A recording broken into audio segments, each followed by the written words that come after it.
temukan ada pohon yang rindang, kita bisa berteduh sebentar. Rasanya nyaman. Orang ini ribu-ribuan tahun tidak pernah merasakan kenikmatan. Karena memang kenapa saya katakan ribuan tahun, ada firman Allah kan yang berbunyi a'udzubillahi minasyaitonirrajim, yauma inda rabbika ka'alfi sanati mimma ta'uddun. Artinya kita hitung waktu dunia, kata Allah, satu hari di waktu akhirat sama dengan 1000 tahun waktu kalian di dunia. Ini. Jadi memang kalau dia satu hari waktu akhirat masuk ke neraka berarti 1000 tahun. Dan ini orang paling terakhir yang paling banyak dosanya. Maka dia berkata, ya Allah, sampaikan aku ke pohon itu, karena dia tidak pernah lihat pohon yang bisa melindungi dia, menaungi dia dari siksaan ke siksaan 24 jam kalau waktu dunia, maksudnya full dalam semua waktu yang dia akan pakai nanti di akhirat, semuanya siksaan, nggak ada kematian, hangus, belang, bolong badannya, isi perutnya keluar, nggak mati. Gitu kan? Assalamualaikum warahmatullahi wabarakatuh.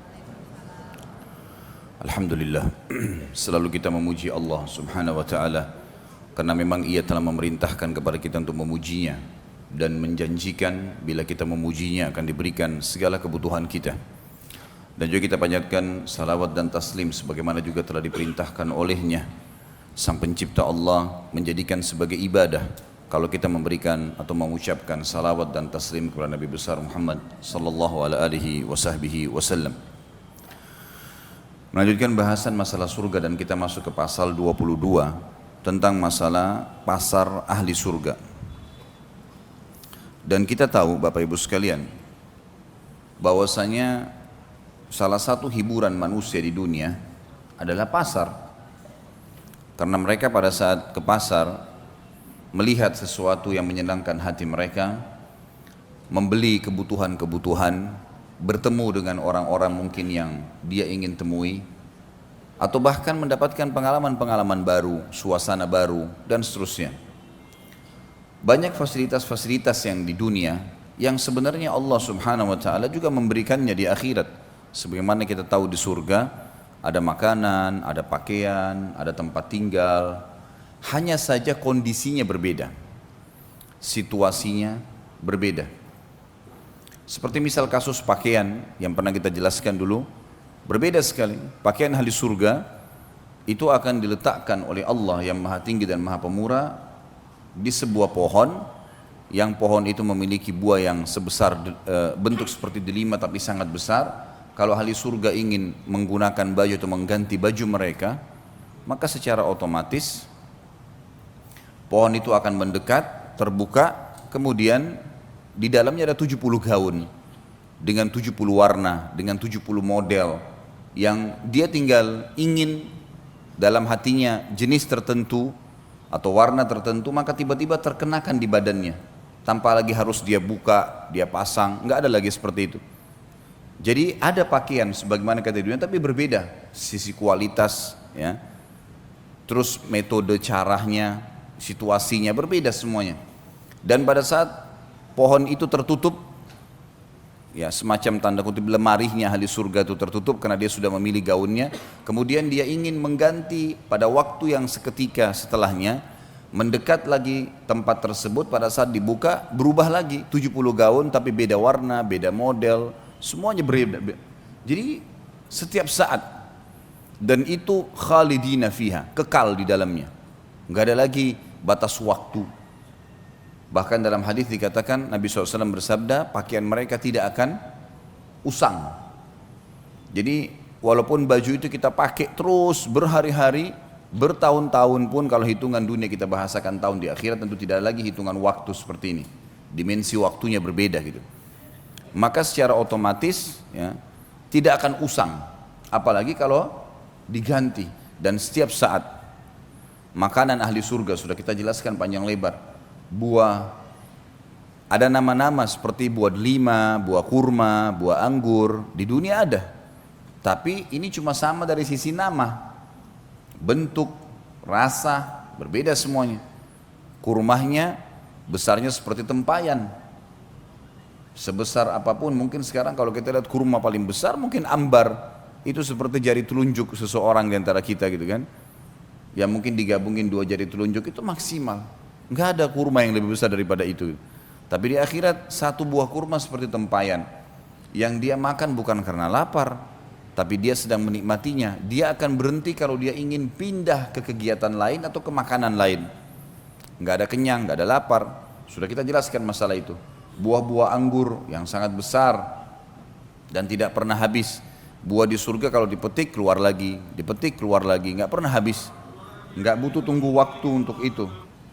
Nggak butuh tunggu waktu untuk supaya bisa tumbuh lagi. Bahkan ada hadis yang disebutkan oleh Nabi SAW, nanti ada orang di surga meminta kepada Allah agar bercocok tanam. Dia mau cocok tanam. Kata Nabi SAW, Allah berfirman padanya, bukankah semua fasilitas sudah ada padamu? Semua pohon-pohon, semua jenis buah-buahan ada, bahkan di surga ada yang tidak mungkin ada di dunia. Jenis buah-buahan yang tidak bisa dibayangkan, karena semua di surga tidak pernah mata lihat, tidak pernah telinga dengar, tidak pernah terlintas dalam hati manusia. Sebagaimana dalam hadis disebutkan. Lalu kemudian Nabi SAW mengatakan kepada kita semuanya, orang ini berkata kepada Allah, ya Allah, tapi saya ingin, jiwa saya ingin sekali punya pohon-pohonan. Maka Allah Subhanahu Wa Taala memberikan kepadanya sebuah biji, yang biji itu ditanam oleh dia di tanah surga, kemudian tiba-tiba tumbuh menjadi pohon yang besar, tiba-tiba berbuah pada waktu itu juga. Sampai Nabi SAW sempat tersenyum pada saat itu, karena luar biasanya fasilitas di surga. Tidak butuh tunggu waktu, ditanamkan bibit tersebut, kemudian tiba-tiba jadi pohon besar, tiba-tiba berbuah dan tiba-tiba dinikmatin sama dia. Ada seorang Arab Badui hadir di majelis Nabi SAW berkata, ya Rasulullah, pasti itu orang Ansar. Itu orang yang minta sama Allah, itu orang Ansar. Orang Ansar penduduk Madinah, karena mereka rata-rata petani kan. Akhirnya membuat semua sahabat tertawa pada saat itu. Tapi ini contoh saja bagaimana di surga itu fasilitasnya sangat luar biasa.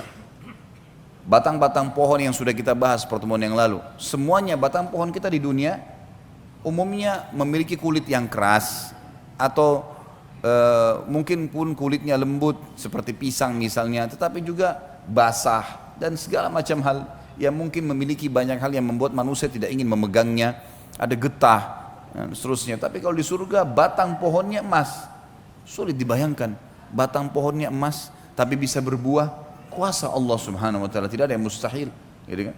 Dan kita tidak perlu heran hal-hal yang seperti ini teman-teman sekalian, karena Allah Maha Kuasa dan kita memang ini dasarnya manusia, anak Adam penghuni surga. Kita di tempat kita memang di sana. Ya. Ayah kita Adam alaihissalam diturunkan dengan istrinya Hawa ke muka bumi, kemudian akan kembali ke sana.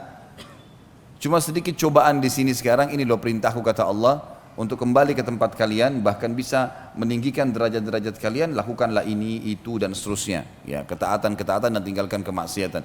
Tapi orang yang bangkang tidak akan ke sana loh ya, tidak akan kembali ke tempatnya, dia akan kembali ke neraka, tempat siksaan yang sudah disiapkan sebagaimana sudah panjang lebar kita jelaskan. Semua fasilitas di surga, fasilitas yang tidak bisa dibayangkan, susah sekali ya dengan dibayangkan. Tetapi kita imani, karena keimanan akan memudahkan kita untuk meyakininya. Ya. Contoh misalnya air yang kita bahas, bagaimana bisa ada air jalan di depan mata seseorang ahli surga di istananya tanpa tersentuh tanah, dan dia bisa mengambilnya tanpa tertumpah di lantainya, gitu kan? Itu semua sudah kita jelaskan panjang lebar.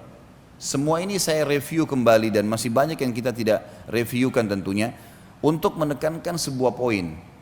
Pada saat kita membahas pasal ke-22 tentang masalah pasar ini, jangan dibayangkan seperti pasar kita yang becek, yang kotor, ya. Atau mungkin hanya seperti mall, orang masuk kemudian lula-lalang, toko bersebelah-sebelahan, bukan itu. Memang disebutkan dalam hadis masalah pasar, tetapi di sini tidak ada transaksi. Pasar ini tujuannya hanya dijadikan oleh Allah yang Maha Tinggi dan Maha Pemurah sebagai tempat pertemuan ahli surga. Dan umumnya ini didatangi oleh kaum laki-laki di surga. Kaum wanita mereka tinggal di istana. Inilah yang akan kita bacakan hadisnya. Hadis diriwayatkan oleh Imam Muslim. Anas bin Malik radhiyallahu anhu meriwayatkan sabda Rasulullah sallallahu alaihi wasallam, sesungguhnya di surga terdapat pasar. Mereka mendatangi pasar tersebut setiap Jumat. Lalu berhembuslah kepada mereka angin dari arah utara, dan hembusan angin tersebut mengenai wajah dan pakaian mereka sehingga mereka bertambah indah dan tampan. Ini jelas yang dimaksud adalah kaum laki-laki. Mereka bertemu, mereka keluar, mereka bertemu di situ. Kata sebagian ulama hadis maksudnya mereka saling kenalan, ya, satu sama yang lain. Karena ada kaum-kaum sebelum kita yang beriman, kaumnya Nabi Nuh, kaumnya Nabi Syuaib, kaumnya Nabi Saleh. Kita sama-sama di surga. Maka kita berkenalan sama mereka, dan itu setiap Jumat. Tentu di surga sudah tidak lagi sholat Jumat, gitu kan. Tapi mereka bertemu. Satu-satunya ibadah yang tertinggal yang kita lakukan di dunia dan akan ada di surga adalah zikrullah. Karena kita selalu berzikir, bersyukur kepada Allah SWT pada saat itu. Kemudian mereka pulang menemui istri-istri mereka dalam keadaan semakin tampan dan mempesona. Berarti jelas ini kaum laki-laki ya. Karena para istri mereka menunggu di rumah atau di istananya. Melihat itu, istri-istri mereka berkata, demi Allah, engkau semakin bertambah indah dan mempesona setelah meninggalkan kami. Tadi baru keluar menuju ke pasar, kemudian sekarang balik, tambah tampan, berubah. Ya. Ini bukan karena pergi salon suaminya, ya. Kemudian baru cukur baru, ya. Enggak. Kadang-kadang orang kalau pergi salon cukur balik masih ada saja harus mandi gerak. Enggak ada, ini tiba-tiba sudah sangat sempurna. Gitu. Enggak ada lagi orang jelek di surga. Enggak ada lagi orang jelek. Dan sebagaimana juga sudah dijelaskan, salah satu ciri ahli surga adalah mereka memiliki kulit yang sangat bersih. Ya. Enggak ada lagi orang yang memiliki kulit yang kotor, yang gelap. Semuanya sudah berubah. Dan pada saat itu Allah yang maha tinggi dan maha pemurah juga menjadikan para istri di istana-istana mereka berubah juga tiba-tiba menjadi lebih cantik dan lebih mempesona dari sebelumnya. Karena para laki-laki penghuni surga berkata, demi Allah, engkau juga semakin bertambah indah dan mempesona setelah kepergian kami. Dan ini sekali lagi ya, tanpa melalui proses. Dalam arti kata, ya Allah SWT ubah menjadi tiba-tiba lebih tampan, lebih segar, ya, lebih bersih, lebih rapi, ya. Semuanya tiba-tiba seperti itu dengan kuasa Allah Subhanahu wa taala. Karena memang surga tempat kenikmatan. Makanya Imam Ahmad rahimahullah mengatakan, tempat istirahatnya orang mukmin di surga. Dan bumi ini, dunia ini bukan untuk istirahat. Salah. Kalau ada orang mukmin terus berlihai-lihai, malas, tidak sholat malam, tidak baca Quran, tidak hadir majelis ilmu, tidak puasa, maka ini orang yang salah ini. Karena dia harus tahu perbuatan-perbuatan ini yang membuat dia nanti mendapat derajat yang tinggi di surga. Di sana saatnya istirahat. Ya. Sekarang kita bekerja, seperti kita lagi keluar pagi, bekerja ke kantor, kita ikut jalan macet, apalah segala macam rintangannya, suka dukanya, hujan, segala macam, bekerja capek, pulang malam istirahat di rumah. Rasionalnya begitu. Jadi memang saatnya kita bekerja, Bapak Ibu sekalian, jangan malas-malasan. Sholatlah, puasalah, ya, sedekahlah, zikirlah, bacalah Al-Quran, hafal Al-Quran itu. Jangan penyesalan nanti terakhir baru datang. Ini rugi sendiri kita nanti, ya. Karena penyesalan nanti terakhir teman-teman sekalian. Walaupun orang masuk ke dalam surga disepakati oleh para ulama, tidak ada orang ahli surga menyesal. Karena nikmat yang paling rendah pun di surga sudah membuat mereka sangat puas. Tetapi perlu kita renungin, selama kita masih hidup di dunia dan kita punya peluang untuk meninggikan derajat kita, kenapa enggak? Kenapa tidak kita lakukan? Apa sih yang membuat tidak mau sholat duha, tidak mau sholat sunnah qobliyah, tidak mau sholat sunnah ba'diyah? Berapa lama dikerjakan? Dan itu kalau dinikmatin akan jadi nikmat itu. Sampai Nabi SAW mengatakan dalam hadis, innama ju'ila qurratu aini fis shalah. Allah telah menjadikan kenikmatan hidupku di sholat. Di atas segalanya sholat bagi dia sallallahu alaihi wasallam, dan kita pengikutnya harusnya kita mencontohi beliau. Sholat itu nikmatin Bapak Ibu sekalian, dari takbir Allahu Akbar tenang, baca iftitahnya pelan, Al-Fatihah pelan, jadikan betul-betul sebuah pertemuan mulia antara kita dengan Sang Pencipta Allah. Tanda kutip di sini. Karena kita komunikasi dengan Allah Subhanahu wa taala dengan sholat gitu kan.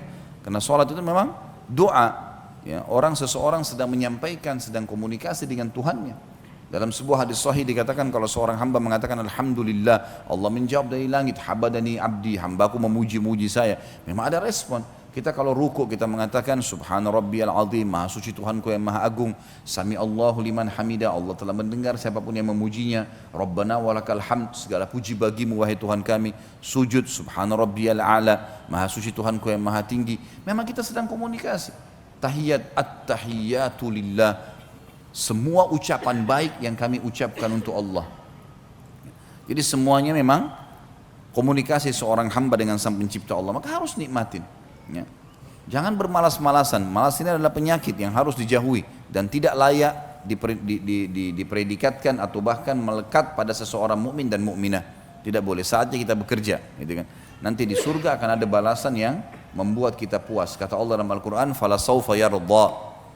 Semua orang-orang yang berbuat ketaatan itu nanti dia akan ridha, dia akan luar biasa puas.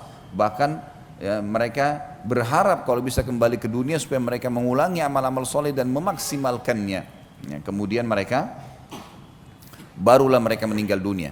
Para sahabat itu kalau sholat sampai disebutkan dalam riwayat seperti tiang, seperti batang pohon yang tidak bergerak.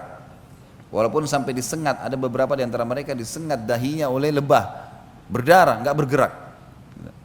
Karena nikmatnya mereka sholat. Ada di antara mereka dikena anak panah, berdarah, tidak bergerak. Gitu. Bagaimana dengan kita? Kadang-kadang cuma karena gerah sedikit, nggak mau sholat malam. Digigit semut, sudah berhenti, konsentrasinya buyar semua. Gitu kan? Yang lebih besar Anda atau semut? Hah? Lebih besar kita kan? Digigit ya sakit, ya sabarlah. Gitu. Kecuali kalau kita lagi tidak sholat. Gitu. Kalau lagi tidak sholat mungkin lain. Kita bisa memindahkan dia, tapi kalau lagi sholat.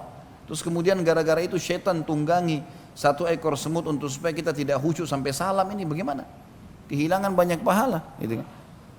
Makanya semua tempat, lokasi kita sholat memang sudah dibersihkan, diamankan, kemudian baru kita sholat. Karena termasuk tambahan dan adab dalam bab sholat, kalau seseorang itu memperindah dan menambah kenyamanan tempat-tempat ibadahnya, sejadahnya sudah bersih, mukenanya sudah bersih, sudah dibubuhi minyak wangi, kemudian segala macam hal yang merupakan masuk dalam bab adab. Itu nanti akan kita bahas insya Allah setelah selesai, karena bahasan kita tentang surga hari ini selesai ya. Insya Allah pertemuan akan datang kita akan masuk kembali ke kitab Minhajul Muslim.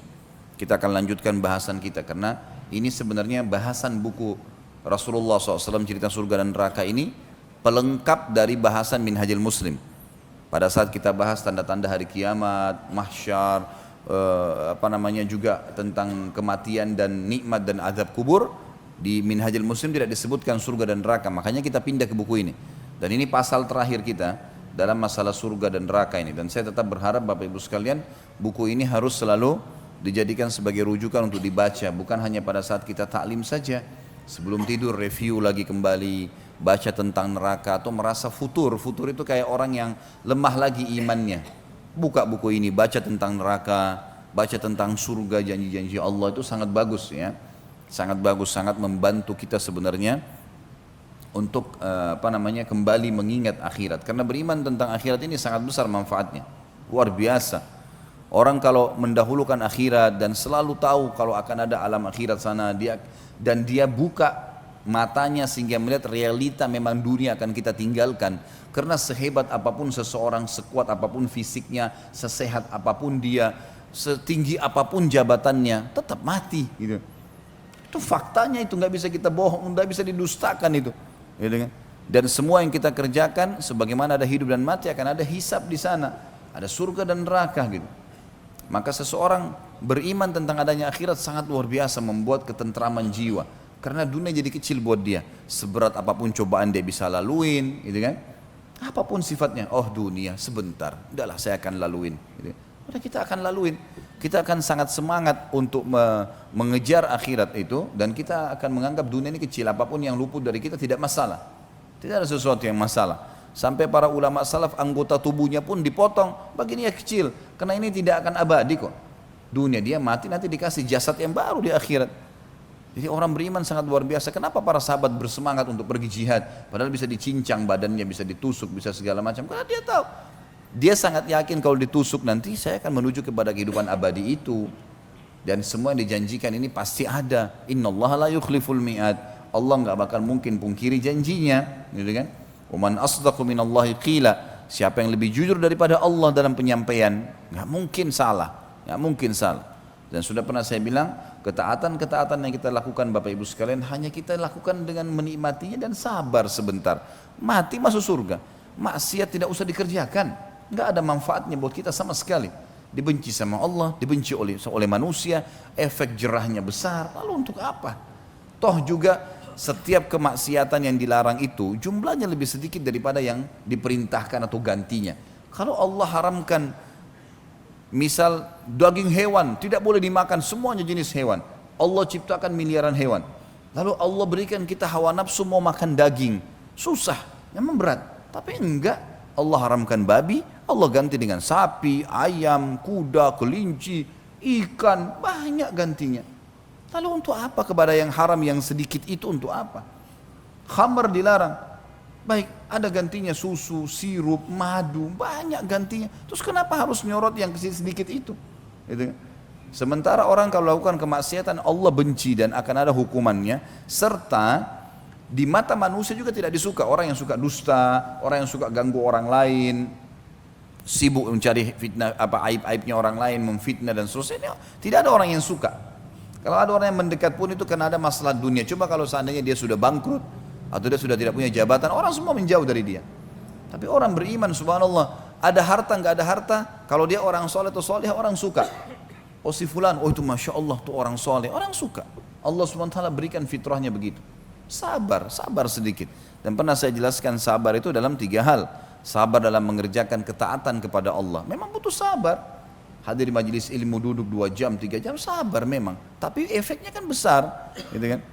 Kita puasa, sabar. 14 jam gak makan dan minum, sabar. Tahan, sabar. Kemudian kita sholat malam, sabar. Memang ngantuk, tapi bangun. Sholat, azan ke masjid. Di rumah aja hujan, tapi sabar, jalan. Sabar, nggak ada sesuatu yang rugi kok, gitu kan?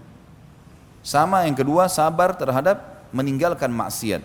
Ada penawaran, semua kita pasti terlintas dalam hidupnya. Penawaran berzina, penawaran bohong, penawaran riba, penawaran buat nota palsu, banyak itu pasti. Karena syaitan, musuh kita selalu menawarkan itu kepada kita. Tinggal kita sabar, tolak, jangan mau. Selesai. Apapun godaannya jangan mau, komitmen, jalan. Oh ini Allah haramkan, saya nggak mau. Dan yang ketiga, sabar dalam semua cobaan. Apapun cobaan sehari-hari kita, sakit, gangguan orang, ghibah, sudahlah, anggap itu sebagai warna kehidupan. Sudahlah, kita lagi jalan macet, ya sudahlah, jalanlah, nanti akan jalan keluarnya ada kok. Kita ngoceh-ngoceh juga, macet tetap nggak bisa berubah. Kan? Sabar saja, nanti kita akan dapat jalan keluarnya. Kan gitu. Lebih baik orang menikmatinya, beda dengan orang yang tidak menikmatinya. Sudahlah, apa boleh hujan, ya sudah. Gerutu sampai ke rumahnya hujan, udah basah, ya, pikirannya jadi kalut, ya, memungkiri takdirnya Allah, banyak masalah.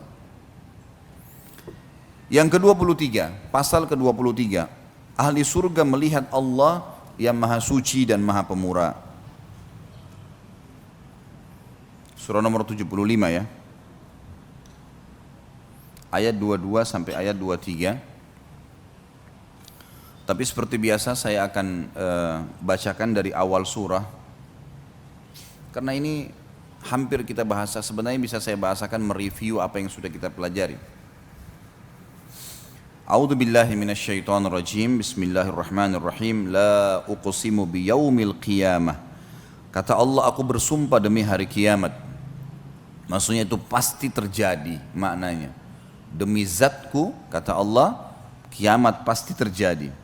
Wala uqsimu bin nafsil lawwamah, dan aku juga bersumpah dengan jiwa yang amat menyesali dirinya sendiri. Pasti hari kiamat akan datang jiwa-jiwa orang yang menyesal. Kenapa dulu saya zina ya, kenapa dulu saya bohong ya, kenapa dulu saya mukul orang ya, nyesal.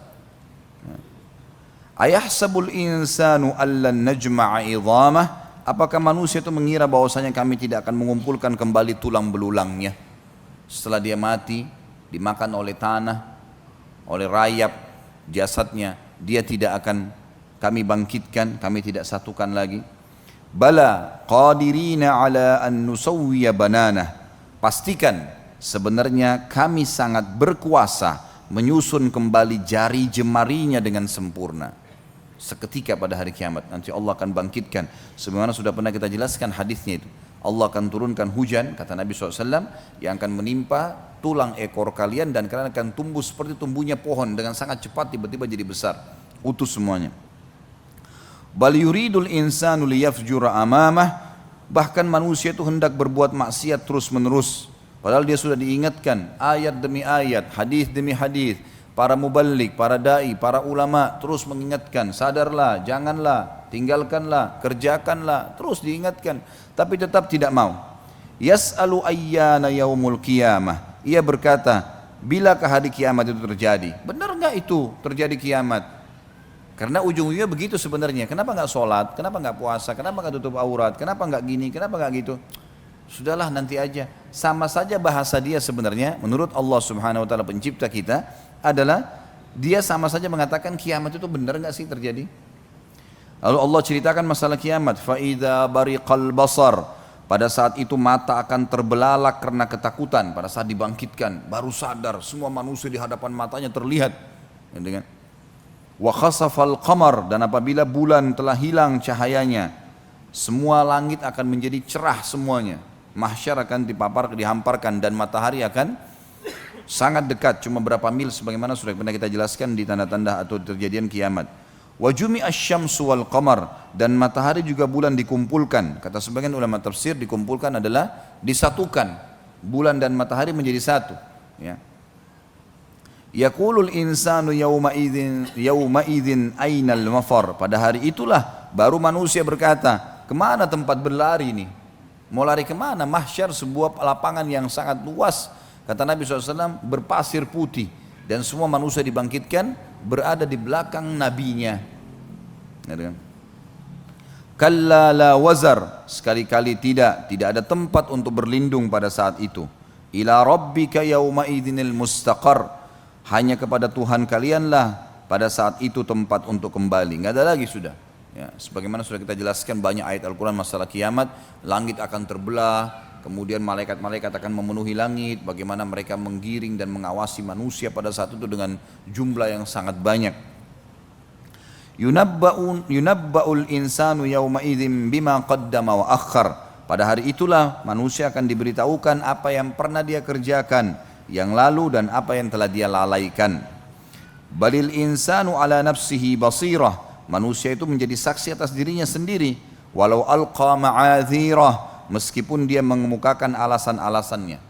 Ada sebuah hadis dia disebutkan, kalau ada orang nanti datang hari kiamat diberikan kesaksian, ini loh buku amalmu, saya nggak percaya. Ini malaikat yang menyaksikan, saya nggak percaya. Ini tembok, tanah, udara, segala, saya nggak percaya. Siapa yang kau percaya? Diri saya sendiri, ya Allah. Allah kunci mulutnya, lalu Allah buat semuanya bicara. Matanya bilang iya saya melihat, telinganya bilang iya saya mendengar, tangannya bilang iya saya menjamah, kemaluannya bilang iya saya menyentuh, kakinya mengatakan iya saya melangkah, semuanya. Setelah itu baru dia mengatakan, dalam Al-Quran diceritakan, a'udzubillahi minasyaitonirrajim, lima syahidtum alaina. Kenapa kalian ini menjadi saksi buat diri sendiri? Apa jawaban anggota tubuhnya? Antaqanallahu alladzi antaqa kulla syai'. Allah lah yang telah membuat kami berbicara, yang membuat segala satunya bisa berbicara. Jadi jangan bodoh teman-teman sekalian, jangan kita selalu bodoh menganggap kalau mata kita lihat haram, oh berarti saya tidak ada yang tahu, cuma saya sendiri. Nah, gimana cara? Mata itu fasilitas yang Allah kasih, ya kan? Telinga itu fasilitas yang Allah kasih, dan dia sebenarnya kalau bukan karena Allah sudah tundukkan dan dia bisa bicara, dia akan menghardik kita. Kau salah gunakan saya nih, kau akan membuat saya disiksa nanti oleh Allah. Sama dengan sebagian ulama mengatakan makanan dan minuman kalau bisa berbicara, maka dia akan mengatakan kalau orang mukmin, saya berterima kasih, saya bersyukur sama Allah karena saya menjadi bagian dari tubuhmu. Dan kalau dia orang kafir atau fasik, karena sudah terlanjur Allah tundukkan makanan dan minuman itu buat kita, akan berkata, kalau bukan karena takdirnya Allah, saya enggak sudi menjadi bagian tubuhmu. Jangan konyol teman-teman sekalian.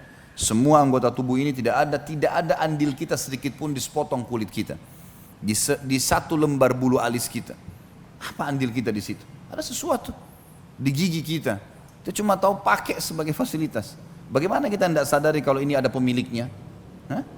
Apa andilnya Bapak Ibu sekalian di bulu mata kita satu lembar? Di satu lembar rambut kita? Gak ada sama sekali. Kita sama sekali gak ada. Orang cuma pakai fasilitas seperti mobil sudah siap tinggal starter jalan. Bagaimana kita nggak menyadari kalau itu ada pemiliknya? Allah Subhanahu wa taala akan memang diminta pertanggungjawaban. Gunakan pada yang diinginkan oleh Sang Pencipta Allah, maka akan aman. Lanjutannya, la tuharrik bihi lisanaka lita'jala bih. Janganlah kamu menggerakkan lidahmu untuk membaca Al-Quran karena hendak cepat-cepat menguasainya. Jadi kalau kamu baca Al-Quran, pelajari dalam majelis ilmu, jangan buru-buru selesai. Renungin supaya jadi panduan hidup, difahami. Itu kata Allah.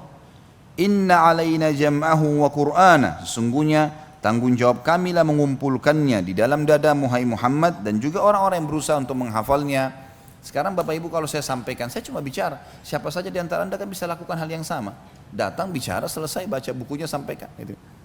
Tapi yang membuat masuk ke dalam hati setiap orang di antara kita, termasuk saya sendiri sebagai yang menyampaikan ini, adalah Allah Subhanahu wa taala. Kami yang menanamkan itu dalam hati-hati kalian dan membuat kalian pandai membacanya. Apa yang kita lakukan sebenarnya? Dari mana Bapak Ibu bisa tahu rangkaian kalimat ini? Pasal 23, ahli surga melihat Allah. Hah?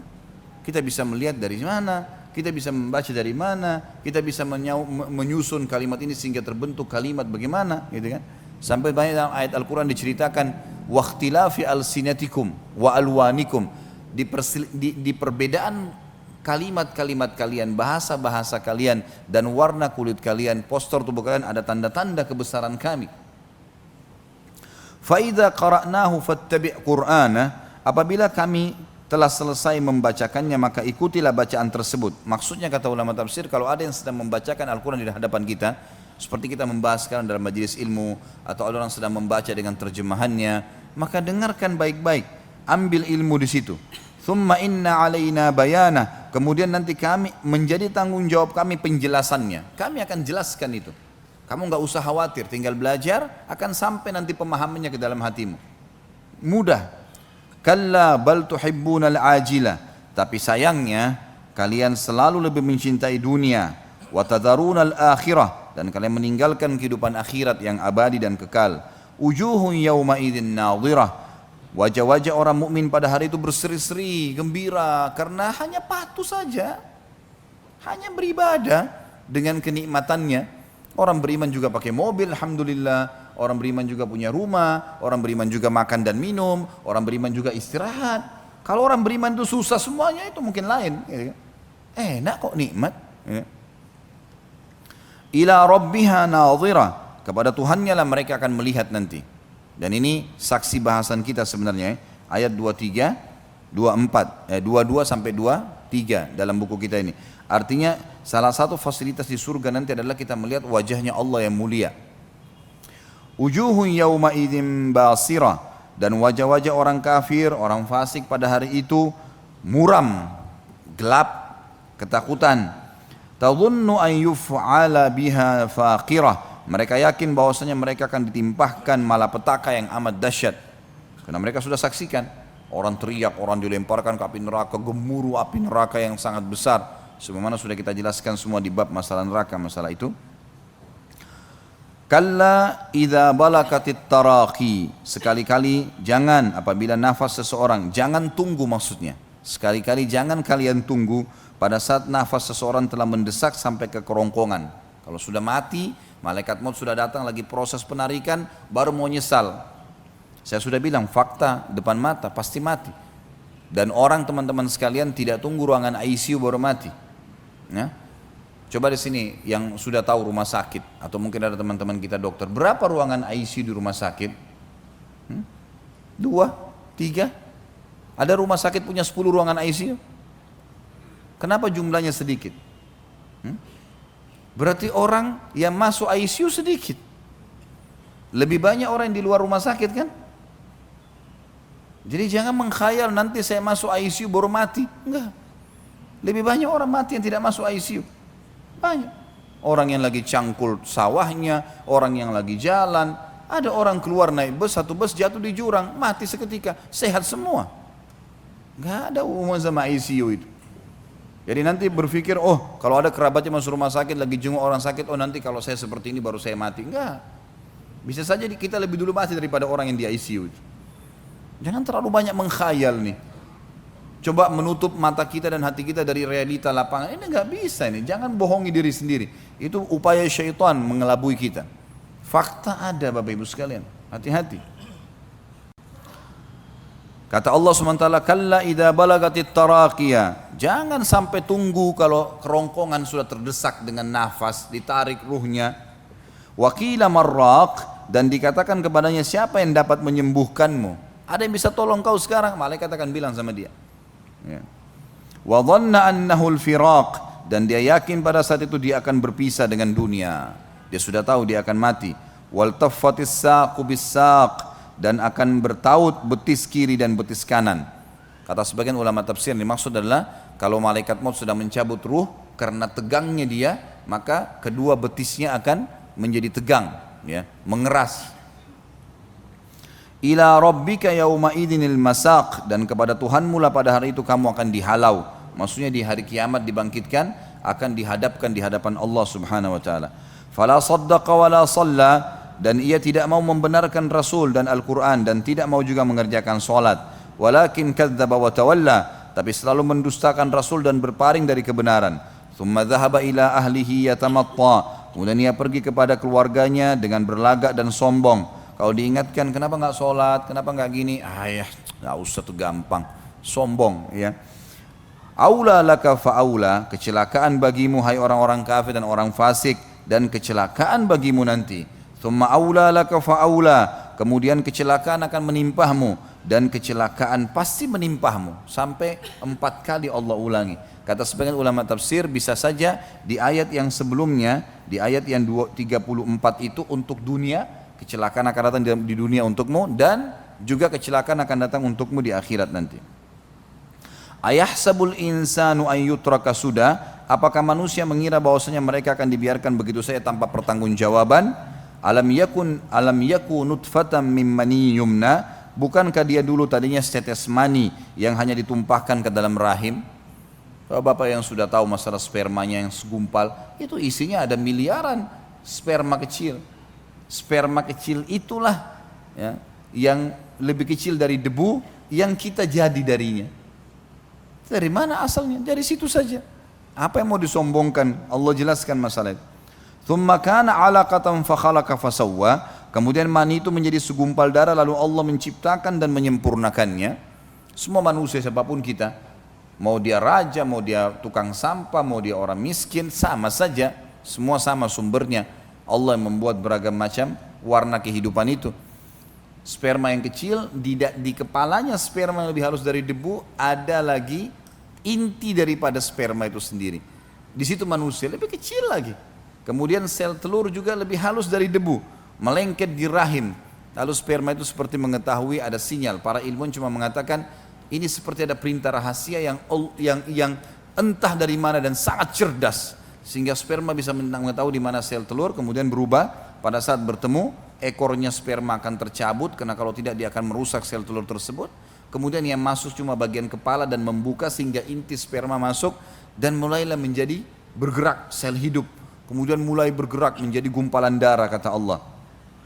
Tsumma kana 'alaqa, 'alaqa ini lebih tepatnya adalah benda yang melekat dan sangat kuat. Karena begitu sperma sudah menemui sel telur, dia akan melekat sangat kuat, gitu. Sangat kuat di dinding rahim. Faja'ala minhu az-zawjaini adz-dzakara wal untha, dan Allah menjadikan dari kejadian seperti itu pasangan laki-laki dan perempuan. Lahir anak perempuan, lahir anak laki-laki, lalu kemudian Allah nanti pertemukan mereka dengan rasa suka, menikah, punya keturunan lagi, begitu terus Allah jadikan ciptaannya. Apa yang kira-kira membuat kita masih memungkiri semua ini? Jelas ada penciptanya. Gitu kan? Kira-kira setelah bahasan-bahasan seperti ini, apalagi yang membuat kita ragu, apalagi yang membuat kita tidak mau beriman? Padahal tinggal mudah, orang beriman itu dimanja loh sama Allah. Tinggal bangun tidur, kerjakan yang diperintahkan, dapat fasilitasnya, selesai, mudah sekali. Dan syaitan itu mudah untuk dilawan, dia gejolakkan, tolak, selesai urusan. Kita kalau mau azan, mau ke masjid, lalu syaitan bisikin, nanti aja, di rumah aja. Enggak, saya enggak mau. Terus syaitannya bisa menjelma, mau cekik kita, jangan kau ke masjid. Enggak bisa buat apa-apa. Kamu berzina itu begini, itu cantik, itu gagah gini. Enggak, saya enggak mau. Semua jadi apa syaitannya? Mau ngapain? Narik-narik celana kita? Enggak bisa buat apa-apa kok. Gampang kan, tinggal tolak, selesai. Dan menolak maksiat ada pahalanya. Mengerjakan ketaatan ada pahala, meninggalkan dan menolak dosa ada pahalanya. Ibadah. Kata Allah Subhanahu wa taala di ayat terakhir ayat 40, "Alaisa dzalika biqadirin ala an yuhyiyal mauta." Bukankah Allah yang sudah menceritakan dan memperkenalkan dirinya tadi semua, Dia yang menciptakan ini, Dia yang menciptakan itu, Dia yang begini, Dia yang begitu, semua disebutkan.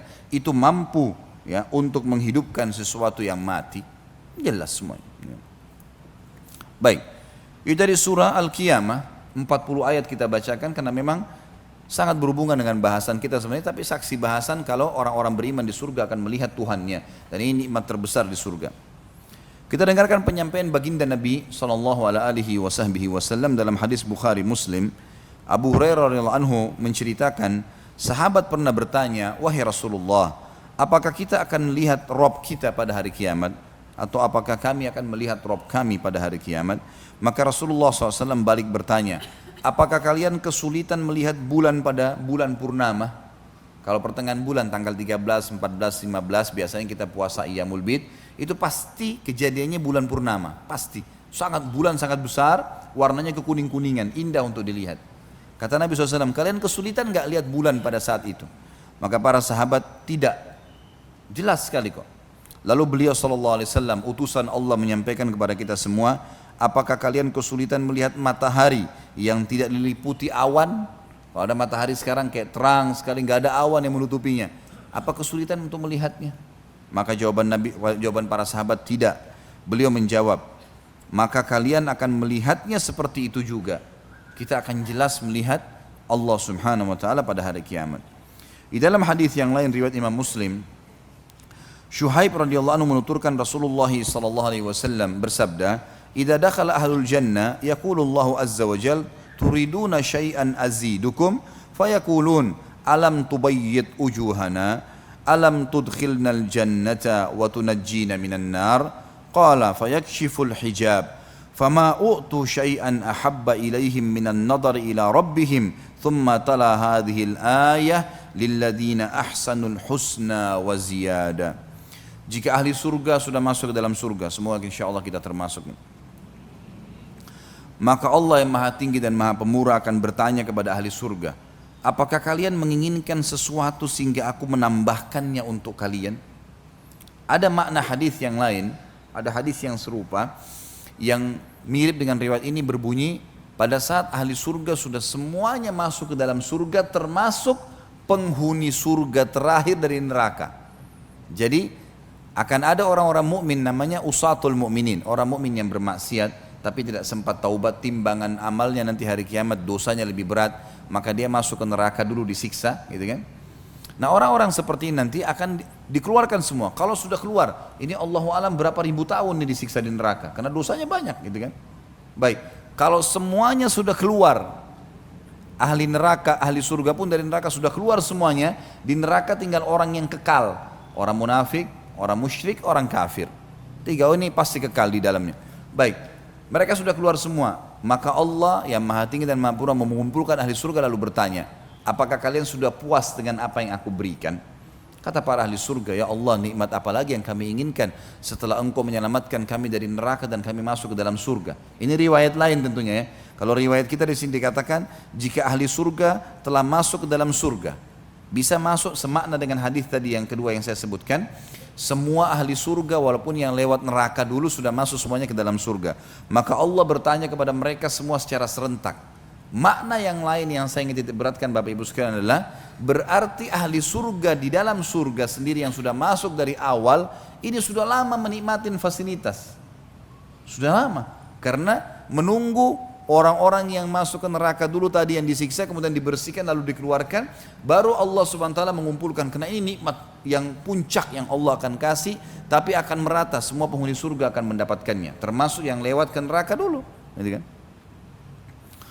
Lalu ditanyakan, "Apakah kalian menginginkan aku menambahkan untuk kalian?" Mereka menjawab, "Bukankah engkau telah memutihkan wajah kami?" Dan ini yang disebutkan dalam ayat Al-Quran dan juga hadis Nabi SAW, bahwasanya orang-orang beriman nanti hari kiamat akan diwajahkan, akan diputihkan wajah mereka. Ada hadis yang lain, ada hadis yang berbunyi bahwasanya akan keluar cahaya yang terang dari tempat-tempat uduk umatku, gitu kan. Bukankah engkau telah memutihkan wajah kami? Maknanya mengeluarkan cahaya darinya. Dan bukankah engkau memasukkan kami ke dalam surga? Kami sudah masuk surga, ini nikmat apa lagi? Semuanya abadi, semuanya tidak pernah habis, semuanya kenikmatan. Dan semua sifat buruk seperti jenuh, bosan, dendam, iri, habis semua, nggak ada ini. Jadi sudah diangkat oleh Allah Subhanahu wa taala, nggak ada lagi rasa itu. Kemudian Allah yang maha tinggi dan maha sempurna membuka tirainya, pemisah antara dia dengan hamba-hambanya, dan kedua riwayat sama ini. Lalu Allah mengangkat hijabnya. Tidaklah mereka diberi sesuatu yang lebih mereka cintai daripada melihat Rob mereka, maka semuanya mereka melihat Tuhan mereka. Termasuk orang yang sudah sekian lama menikmatin surga ini, juga akhirnya melupakan semua itu, dayang-dayang, pakaian, makanan, lupa semua. Mereka lupakan semua gara-gara melihat wajahnya Allah yang mulia. Kemudian beliau membaca firman Allah, maksudnya Nabi SAW, bagi orang-orang yang berbuat baik ada pahala yang terbaik, surga dan tambahannya. Makna daripada tambahannya adalah melihat wajahnya Allah yang mulia. Di dalam hadis yang kedua tadi yang saya sebutkan, penutupan hadisnya berbunyi kata Nabi SAW, tentu di buku kita tidak ada itu ya. Kata Nabi SAW, lalu semua penghuni surga mengatakan, ya Allah, tidak ada nikmat yang mengalahkan melihat wajahmu yang mulia. Semoga insya Allah kita termasuk ini ya. Pasal ke-24, orang-orang yang takut terhadap kedudukan Robnya akan mendapatkan dua surga. Jadi pernah saya jelaskan Bapak Ibu sekalian, kalau kita di surga insya Allah seseorang mukmin akan memiliki banyak, mungkin bisa jutaan istana malah gitu. Karena memang ada hadis, misal contoh, ini semua punya dalil ya. Setiap kali orang ke masjid dapat satu istana di surga, pulang dari masjid satu istana di surga. Kalau kita sholat lengkap subuh, duhur, asar, maghrib, isya, 5 waktu sholat, terutama bapak-bapak ini ke masjid, kita punya 10 istana di surga. Ada hadis yang lain, siapa yang membaca Qul Huwallahu Ahad 10 kali dalam sehari, Allah akan bangunkan baginya istana di surga. Baik, apa ruginya baca ini? Berarti kalau kita baca satu hari 10 kali kita ada satu istana. Kalau satu tahun 365 hari, 365 istana. Kalau kali 70 tahun umurnya, kan banyak sekali gitu kan. Siapa yang menjaga 12 rakaat sehari semalam, Allah akan bangunkan baginya istana di surga. Ini ada makna, ada dua makna kata ulama hadis. Bisa bermakna kalau dia rutin jaga seumur hidupnya akan diberikan istana di surga, atau memang setiap hari kalau sudah lengkap 12 rakaat itu, subuh 2 rakaat sebelumnya, 4 rakaat sebelum duhur, 4 rakaat sudah duhur, 2 rakaat sudah maghrib, 2 rakaat sudah isya, rutin dia jaga, maka setiap hari dapat satu istana. Kali 1 tahun 365 hari, kali 70 tahun atau 50 tahun dia hidup, berapa banyak istananya gitu kan? Makanya juga dalam hadis yang lain kata Nabi SAW, sesungguhnya nanti ada orang-orang yang setiap orang yang rutin mengerjakan sebuah ibadah, dia akan dipanggil di setiap pintunya. Kalau dia jihad, dia akan dipanggil dari pintu jihad. Dia sholat dari pintu sholat, puasa, pintu puasa, sedekah, pintu sedekah, haji, pintu haji. Jadi dia pintu gerbang besar, di dalamnya ada kem istana, gitu kan. Setiap jenis ibadah ada sendiri itu.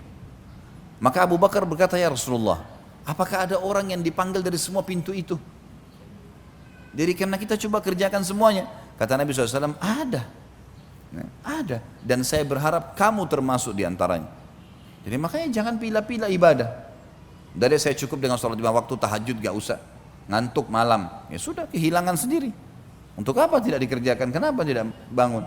Gara-gara ngantuk. Masa nonton bola bisa begadang, sholat tahajud gak bisa ya? Gak mungkin itu ya. Atau kalau ibu-ibu lagi mau melahirkan bisa gak tidur. Orang sholat malam lebih penting daripada melahirkan ya?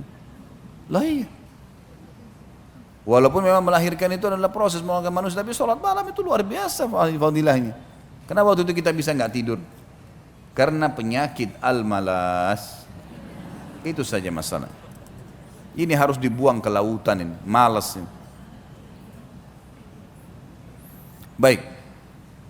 Bagi orang yang takut kepada Allah, jadi ada bedanya teman-teman sekalian antara orang yang beribadah kepada Allah karena itu perintah, ya sudahlah Allah perintah yang saya kerjakan. Dia tidak mengerjakan dosa karena tidak ada fasilitas dosa. Misal kayak di Saudi ada maksiat tapi tidak ada diskotik, tidak ada karaoke, tidak ada bar, tidak ada. Orang perempuan semua disuruh wajib pakai jilbab. Ada terjadi tapi itu sedikit sekali. Nggak ada fasilitas. Ada orang tidak berbuat dosa karena nggak ada fasilitas. Mungkin kalau ada dia bisa lakukan, gitu ya. Ini posisinya masih aman lah, gitu ya. Tapi ada orang punya kedudukan mulia. Dia mengerjakan ibadah, dia sholat malam, dia sholat 5 waktu on time, dia puasa, dia baca Quran, dia paksa dirinya berzikir, berbuat ibadah dikerjakan sama dia, karena dia takut kalau sampai Allah nggak sayang sama dia. Ini berbeda ya, dia mengerjakan karena dia mau mendapatkan cintanya Allah. Sama dengan dia tidak mengerjakan dosa, walaupun ada fasilitas dia tahan dirinya, nggak mau, karena dia takut kepada Allah. Jangan sampai tiba-tiba lagi zina, lagi riba, lagi apa, kemudian azabnya Allah turun. Ya. Ini namanya orang yang takut kepada Allah. Ini punya kedudukan sendiri. Rasa takutnya itu punya nilai plus, dapat tambahan istana. Itu akan diberikan tambahan istana. Ini yang disebutkan oleh penulis ini pasal 24, orang yang takut terhadap kedudukan Robnya mendapatkan 2 surga. Sebagaimana sudah saya paparkan tadi. Beliau mengangkat firman Allah dalam surah Ar-Rahman ayat 46 sampai 53. A'udzu billahi minasyaitonir rajim wa liman khafa maqama rabbih jannatan fabiayyi ala'i rabbikuma tukadziban dzawata afnan fabiayyi ala'i rabbikuma tukadziban fihima 'ainani tajriyan fabiayyi ala'i rabbikuma tukadziban fihima min kulli fakihatin zawjan fabiayyi ala'i rabbikuma tukadziban. Dan bagi orang-orang yang takut saat menghadap Rabbnya, tadi mengerjakan perintah karena takut sama Allah, takut Allah nggak cintai dia, gitu kan? Kalau dia berada di saf kedua atau ketiga, ketakutan. Bagaimana caranya saya nggak di saf pertama ini? Orang-orang di saf pertama sudah lebih dicintai sama Allah, ada ketakutan itu, gitu kan? Ketinggalan sholat subuh, ya Allah, Allah sudah catat tadi orang-orang sudah pada melapor ke Allah nih, saya tidak hadir, ketakutan. Ini namanya ketakutan karena Allah. Dia ibadah sebenarnya. Beda dengan orang yang sholat subuh di masjid atau enggak, ya sudahlah nggak apa-apa, besok aja saya kerjain, biasa-biasa saja. Ini rasa takut ini punya nilai plus ya. Dia buat dosa, godaan besar, lawan, nggak mau, saya nggak mau, apapun konsekuensinya. Oh ini orang gagal, ini orang cantik, saya tergoda, enggak, saya nggak mau. Saya sudah bilang tadi, syaitan nggak bisa buat apa-apa kok, cuma bisik-bisikin, redam dia, lawan. Bisa, kita bisa kalau nggak mau. Kalau mau, kita aktivitas, cara aktivitas yang lain insya Allah, baca isti'adzah, sibukkan diri dengan ibadah, insya Allah akan terjaga. Maka orang takut berbuat dosa karena takut Allah hukum akan ada nilai sendiri. Maka nikmat Rabb kalian yang manakah yang kalian dustakan? Kedua surga itu mempunyai pohon-pohon dan buah-buahan. Artinya fasilitas di dalamnya bagus sekali. Semua kebutuhan kalian akan ada. Maka nikmat Rabb kalian yang manakah yang kalian mau dustakan? Di dalam kedua surga itu ada 2 buah mata air yang mengalir, dan sudah pernah kita jelaskan masalah mata air surga, gitu kan? Ada 2 sumber mata air, ada mata air yang berada di sebuah tempat yang mengeluarkan air dan tertampung seperti wadah kolam kalau kita sekarang, tapi pinggiran-pinggiran kolamnya terbuat dari emas. Sudah pernah kita jelaskan masalah itu. Bisa Bapak Ibu kembali ke pasal-pasalnya sendiri. Kemudian yang kedua ada mata air juga yang keluar di tempat-tempat khusus yang akhirnya keluarlah darinya lautan, sungai-sungai dan seterusnya yang mengalir ke istana-istana ahli surga. Maka nikmat Rabb kalian yang manakah yang kalian mau dustakan? Di dalam kedua surga itu terdapat segala macam buah-buahan yang berpasang-pasangan. Yang dimaksud dengan berpasang-pasangan adalah ada pohon yang tinggi dan ada pohon yang pendek. Ini makna. Bisa masuk. Ada juga makna yang lain adalah buah-buahannya seperti kita lihat dalam satu buah-buahan atau satu tangkai, biasanya ada yang lonjong, ada yang lebih panjang, tidak semuanya sama bentuknya. Maka berpasang-pasangan dalam arti kata semuanya ada. Ada juga masuk maknanya adalah warna-warna. Dalam satu pohon pernah kita jelaskan di pohon bidara surga yang seorang Arab Badui mengatakan, "Ya Rasulullah, kenapa di surga ada pohon yang menyakitkan?" Kata Nabi SAW, "Pohon apa?" Allah berfirman dalam Al-Quran, di sana ada pohon-pohon bidara. Pohon bidara tangkainya ada durinya, gitu kan? Itu menyakitkan ya Rasulullah. Kata Nabi SAW, Allah akan mengganti di setiap durinya buah, dan buahnya memiliki beragam macam warna. Semua warna, dari kuning, dari merah, dari hijau, semua warnanya ada, gitu kan? Semua warnanya ada, dan masing-masing warna memiliki cita rasa tersendiri. Ini yang dimaksud dengan beragam macam buah-buahan yang berpasang-pasangan. Maka nikmat Rabb kalian yang manakah yang kalian dustakan? Penyampaian baginda Nabi SAW dalam hadis Bukhari Muslim berhubungan dengan masalah ini adalah Abu Musa al-Ash'ari radhiyallahu anhu meriwayatkan sabda Rasulullah SAW, seorang mukmin di surga sungguh memiliki sebuah kemah yang terbuat dari sebuah intan yang berongga, panjangnya 60 mil, ya, panjangnya kemah itu. Dia memiliki banyak kemah. Pada setiap sudut terdapat istri-istri yang tidak bisa melihat orang lain. Jadi kalau dia memiliki beberapa orang pasangan, maka di setiap kemah itu ada pasangan istri sendiri dan tidak bisa dilihat oleh orang lain, tidak bisa juga saling melihat satu sama yang lain karena besarnya. Yang mereka dipergilirkan untuk orang mukmin. Juga ada 2 taman yang bejana-bejananya terbuat dari perak dan segala isinya. Maksudnya minuman-minuman yang siap diminum di dalamnya. Serta 2 taman yang bejana-bejananya terbuat dari emas dan segala isinya. Yang menghalangi mereka untuk memandang Rabb mereka hanyalah ridhaul kibriya atau tirai keagungan pada wajahnya di surga Aden. Maksudnya Allah Subhanahu wa taala memiliki tirai yang tidak akan dilihat nanti kecuali tadi sebagaimana hadis sebelumnya kita sebutkan, kalau ahli surga sudah masuk ke dalam surga baru kemudian diperlihatkan. Ada sebuah riwayat yang dikatakan maka Allah memudahkan ahli surga untuk melihatnya di setiap pagi dan petang. Selain dari itu Allah SWT akan menutup kembali tirainya, dan itu tirai adalah tirai kemuliaan dan keagungan Sang Pencipta Allah Subhanahu wa taala. Pasal 25. Dan tentu bahasan kita ini sampai pasal 30-an ya kalau tidak salah ya. Ya, pasal 30 nanti. Pasal 25 tinggi postur seorang mukmin di surga. Ini sudah pernah kita jelaskan tentunya, tapi saya sebutkan kembali hadis Bukhari Muslim. Abu Hurairah radhiyallahu anhu meriwayatkan sabda Rasulullah SAW, Allah menciptakan Adam menurut bentuknya tingginya 60 hasta. Ketika dia menciptakannya, dia berkata kepadanya, pergilah lalu ucapkanlah salam kepada golongan itu, yakni para malaikat. Lalu dengarlah salam penghormatan mereka kepadamu. Karena itu salam penghormatanmu dan salam penghormatan anak keturunanmu. Nabi SAW melanjutkan, lalu ia pergi lantas mengucapkan Assalamualaikum, keselamatan untuk kalian. Mereka menjawab, Assalamualaikum warahmatullah. Semoga keselamatan juga diberikan kepadamu dan rahmatnya Allah atau karunia-Nya akan selalu bersamamu. Lalu beliau melanjutkan hadisnya Nabi SAW, setiap orang yang masuk surga menurut bentuk Adam atau mengikuti bentuknya Adam alaihissalam, tingginya 60 hasta, bentuk tubuh itu terus menerus berkurang sejak setelah penciptaan ini itu hingga sekarang. Maksudnya di dunia Adam alaihissalam 60 hasta, makin dekat kiamat makin pendek. Dan memang manusia makin memendek postur tubuhnya. Makanya sekarang kalau ada orang tingginya 2 meter itu sudah kita anggap sangat tinggi kan, kita kaget kagum kadang-kadang, atau mungkin 2,5 meter. Kalau di zaman dulu itu kecil sekali. Nabi Adam alaihissalam 60 hasta ya, berarti 27,5 meter tingginya alaihissalatu wassalam. Dan kita nanti di akhirat akan kembali dengan poster itu. Makna daripada potongan hadis terakhir ini, dan akan terus berkurang sampai hari ini, maksudnya sampai menjelang kiamat. Mereka terus akan memendek poster tubuhnya sampai nanti di akhirat dibangkitkan kembali dengan poster awalnya Adam alaihissalam. Pasal ke-26, keridhaan yang abadi. Di dalam surah Al-Imran, silakan dibuka surah Al-Imran-nya. Ayat 15. Ini tentu surah nomor 3. A'udzu billahi minasyaitonir rajim.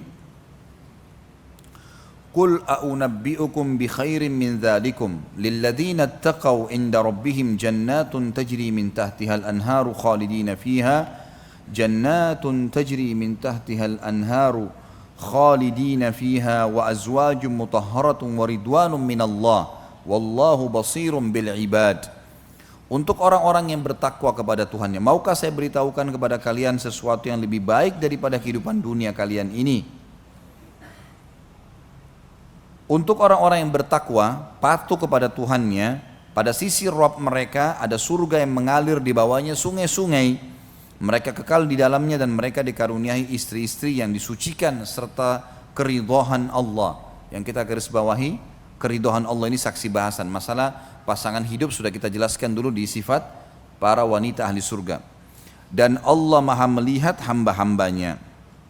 Kemudian selanjutnya surah Al-Bayyinah, surah nomor 98 ya, ayat 7 dan ayat 8.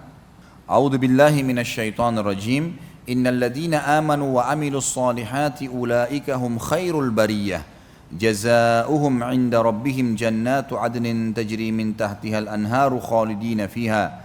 Tajri min tahtiha jannatu 'adnin tajri min tahtiha al-anharu khalidina fiha abada radhiyallahu anhum wa radu an dzalika liman khasyiya rabbah. Sesungguhnya orang-orang yang beriman dan mengerjakan amal saleh, mereka itu adalah sebaik-baik makhluk. Jadi kalau ada pemahaman teman-teman sekalian, oh, orang beriman itu buruk, orang beriman itu begini dan begitu, itu salah semuanya. Orang beriman adalah sebaik-baik makhluk. Kalau ada orang beriman satu yang pakaiannya kotor atau kata-katanya kasar, itu dia secara individu, karena Allah nggak pernah perintahin itu kok. Allah perintahin kebaikan, suruh bersih, suruh rapi, suruh baik. Balasan mereka di sisi Rabb mereka adalah surga Aden yang mengalir di bawahnya sungai-sungai. Mereka kekal di dalamnya selama-lamanya. Allah ridho terhadap mereka dan mereka pun ridho kepadanya. Yang demikian itu adalah balasan bagi orang-orang yang takut kepada Rabb-nya. Baik, untuk lebih jelasnya kedua ayat ini kita akan bacakan sabda Nabi sallallahu alaihi wasallam yang merincikan masalah kita, masalah ridhonya Allah itu.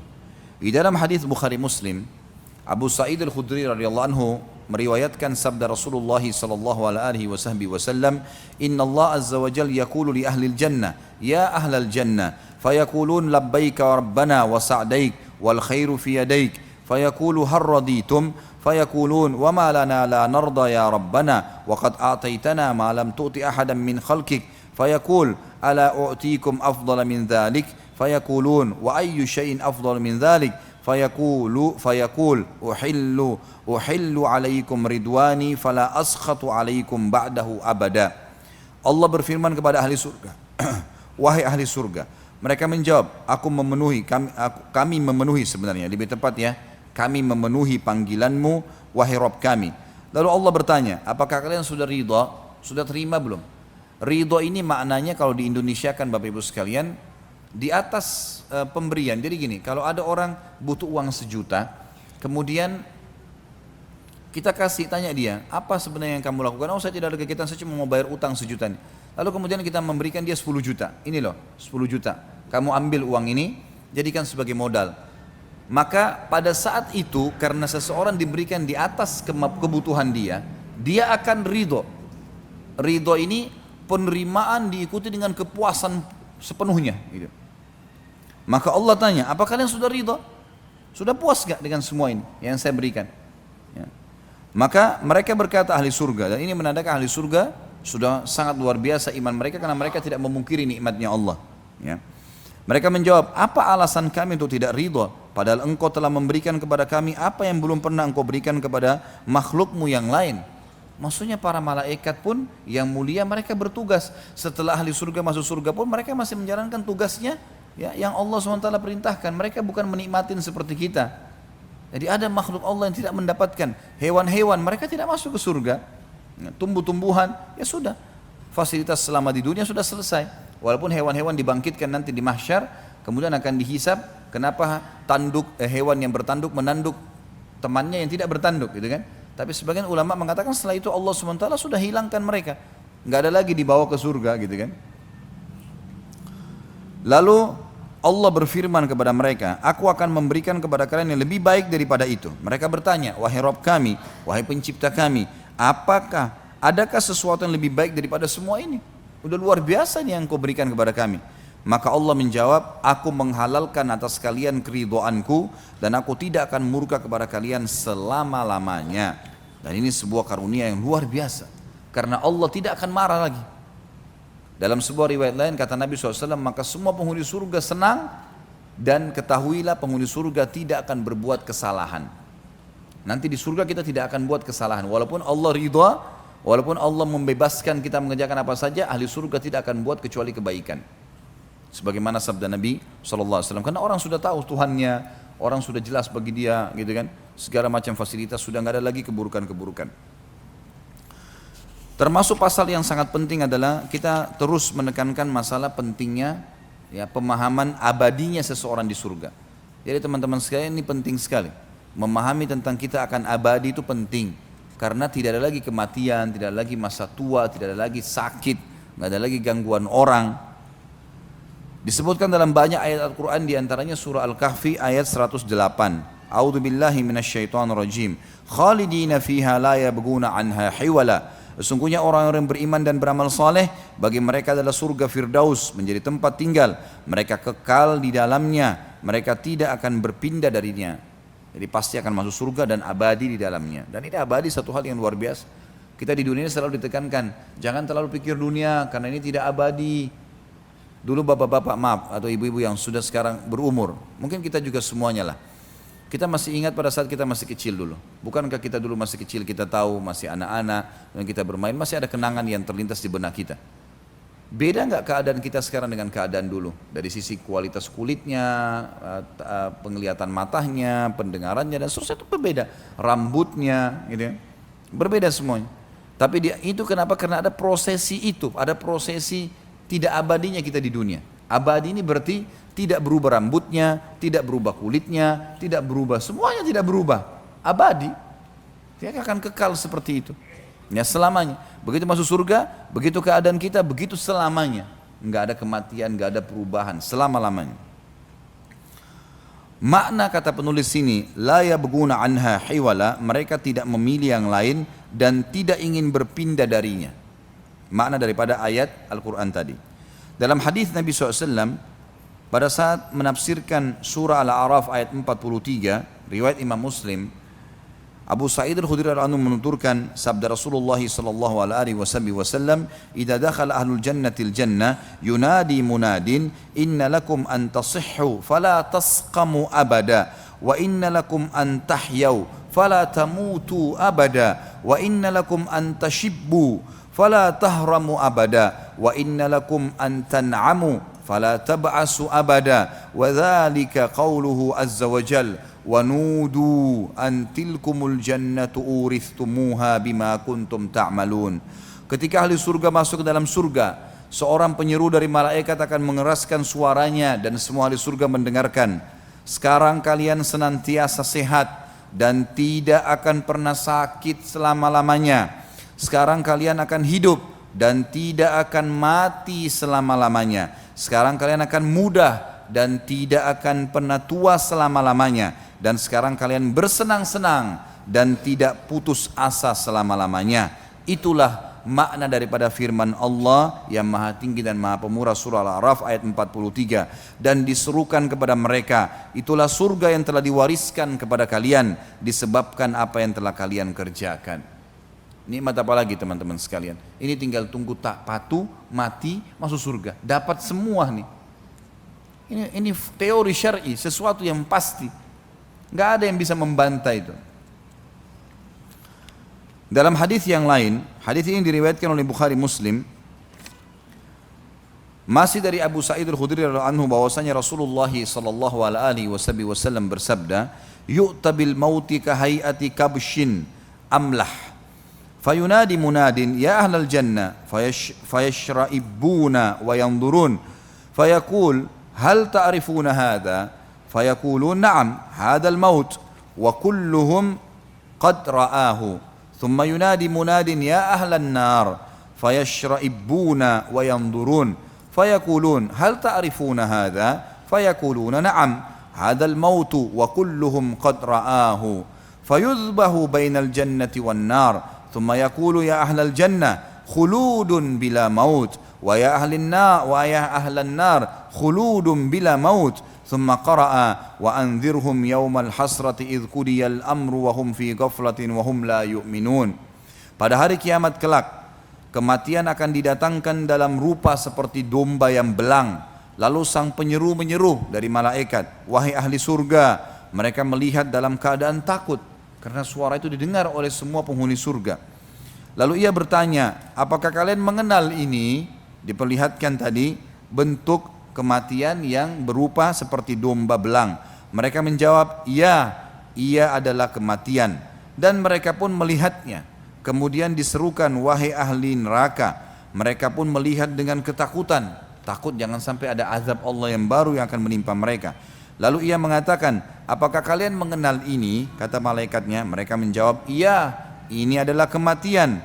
Dan mereka melihatnya. Maksudnya mereka sudah pernah melihatnya di dunia. Sudah tahu itu.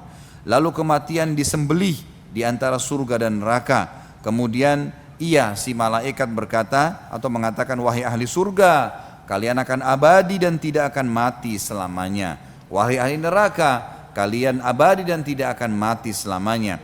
Kemudian Nabi SAW membaca firman Allah surah Maryam ayat 39, dan berilah mereka peringatan tentang hari penyesalan, yaitu ketika segala perkara telah diputus dan mereka dalam keadaan lalai dan mereka tidak pula beriman.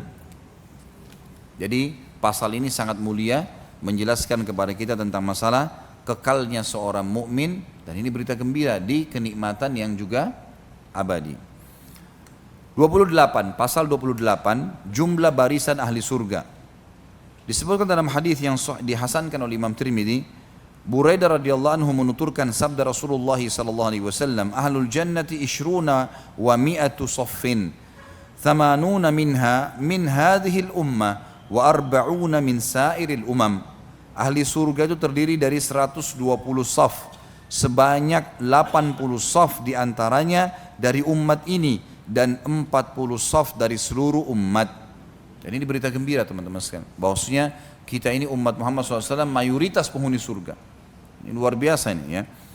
Abdullah bin Mas'ud radhiyallahu anhu mengatakan dalam hadis yang diriwayatkan Bukhari Muslim, kami pernah bersama Nabi SAW, lalu beliau bertanya, apakah kalian ridha menjadi seperempat penghuni surga?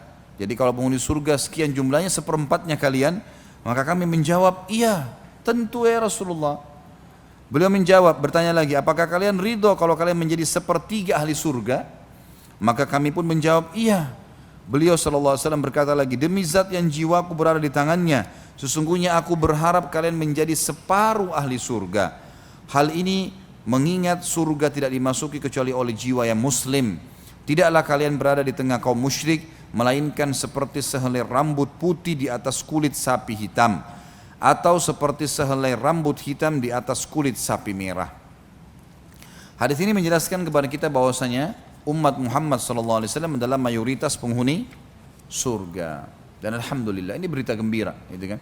Ini berita gembira. Bahkan ada hadis Nabi SAW yang dikatakan, yang berbunyi, sudah pernah kita jelaskan di masalah neraka ini, masalah bab syafaat, gitu kan? Akan dikeluarkan dari api neraka siapa yang dalam hatinya seperti biji sawi dari kalimat la ilaha illallah, atau dalam hadis lain dikatakan dari keimanan. Dan ini berita gembira tentunya, walaupun mereka disiksa dulu, naudzubillah ya. Pasal ke-29, ahli surga yang masuk terakhir.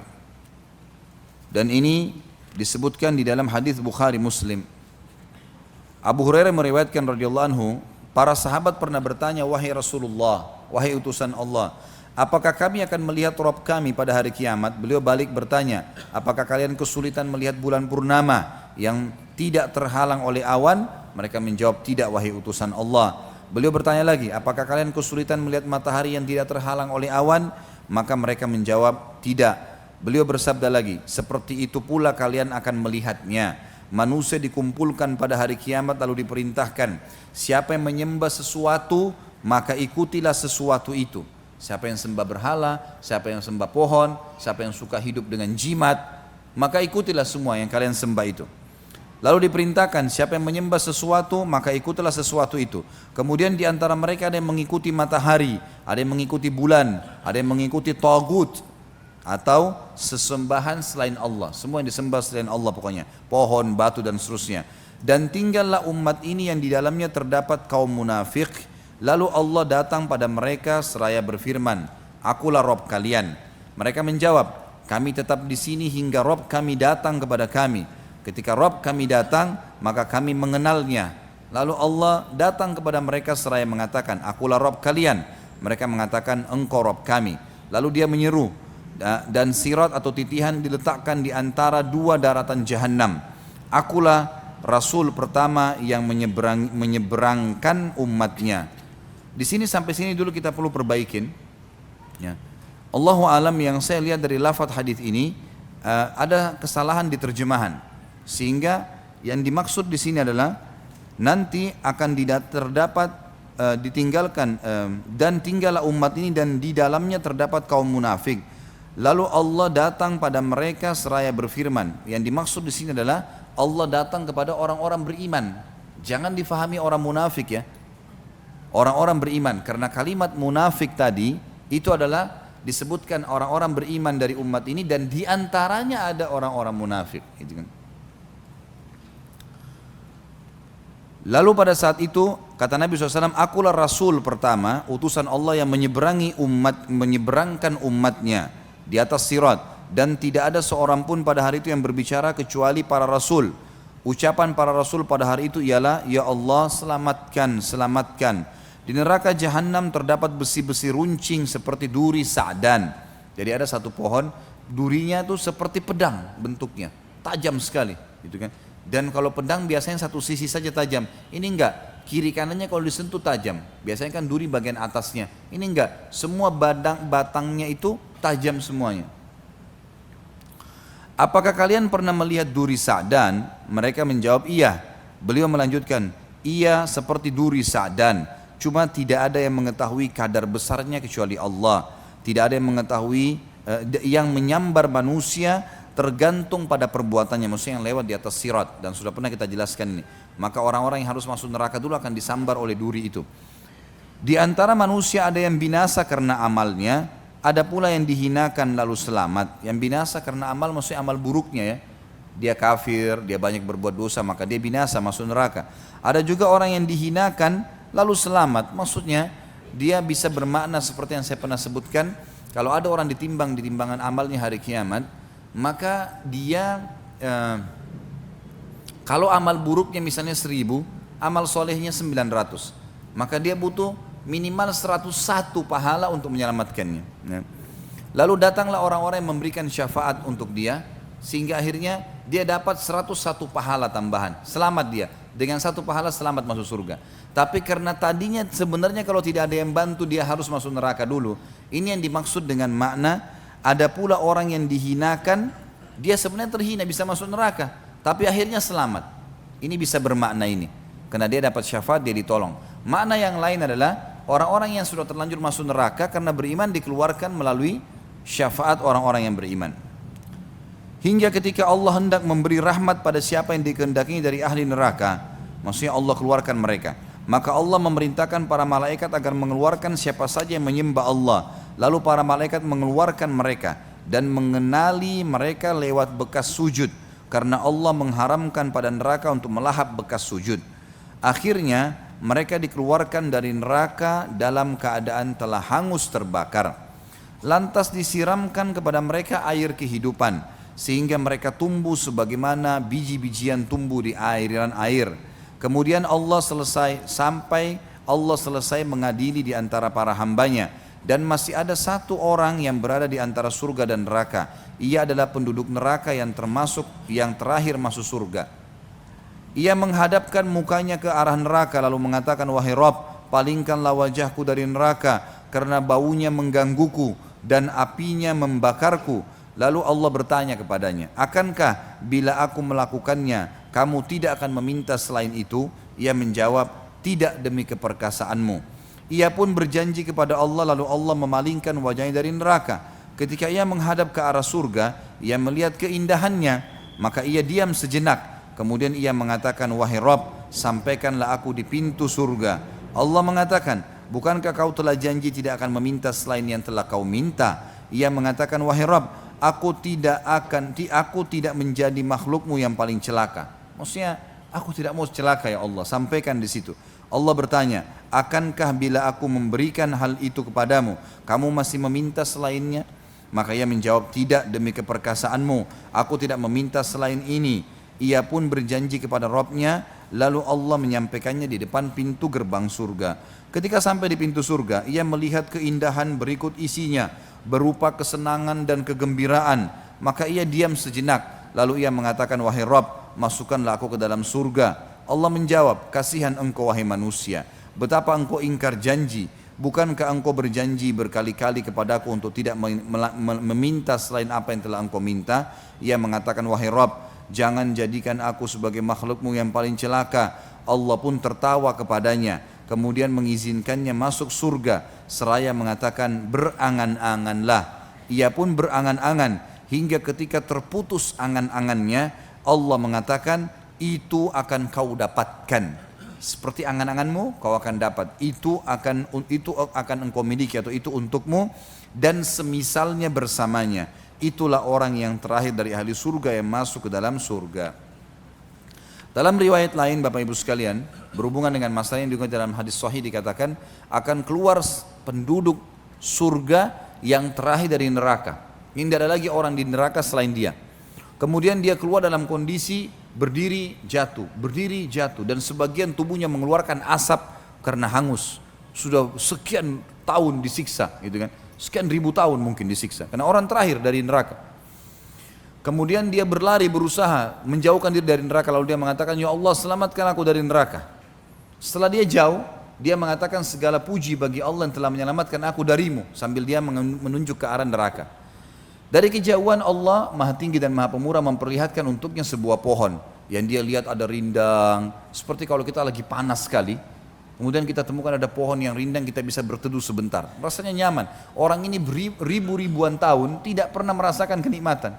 Karena memang kenapa saya katakan ribuan tahun, ada firman Allah kan yang berbunyi, a'udzubillahi minasyaitonirrajim, yauma inda rabbika ka'alfi sanati mimma ta'uddun. Artinya kita hitung waktu dunia, kata Allah, satu hari di waktu akhirat sama dengan 1000 tahun waktu kalian di dunia.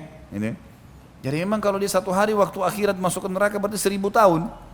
Dan ini orang paling terakhir yang paling banyak dosanya.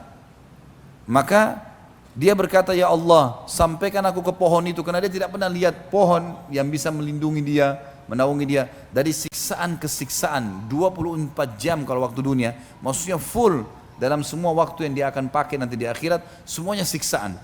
Enggak ada kematian, hangus, belang, bolong badannya, isi perutnya keluar, enggak mati, gitu kan? Semuanya. Maka dia merasa ini nikmat yang luar biasa, ya Allah, sampaikan aku ke pohon itu. Lalu Allah Subhanahu wa taala berfirman padanya, apakah kau akan minta yang lain? Dia bilang, tidak ya Allah, pohon itu saja. Lalu Allah sampaikan dia ke pohon itu, dia merasakan nikmatnya. Kemudian Nabi SAW mengatakan dia menganggap dia orang yang paling besar nikmatnya Allah padanya. Padahal ini orang paling terakhir masuk surga, orang semua sudah di surga gitu. Ya.